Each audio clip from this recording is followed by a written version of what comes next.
Sri Lankan Prime Minister Ranil Wickremesinghe took over as the country's interim president on Wednesday and ordered a nationwide state of emergency and curfew, stirring even more anti-government protests across the country just hours after former President Gotabaya Rajapaksa fled the country.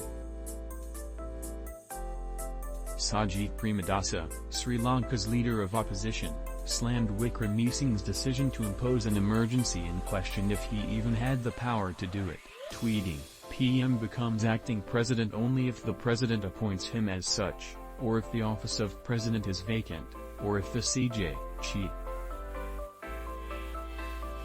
Sri Lanka, a popular tourist destination, was severely impacted by the COVID-19 pandemic, and the situation was worsened by a drop in inward foreign remittances, a drop in fuel imports, and a slump in food production.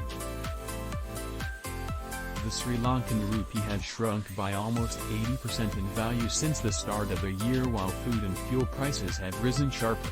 After intense protests in May, Gotabaya Rajapaksa's older brother Mahinda Rajapaksa resigned as prime minister.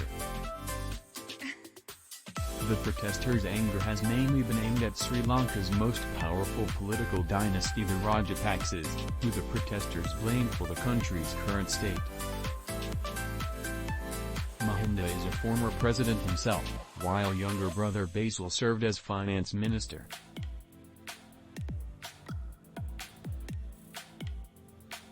Both Basil and former President Gotabaya were prevented from leaving the country earlier this week by immigration officials amid public demand for them to face prosecution for corruption.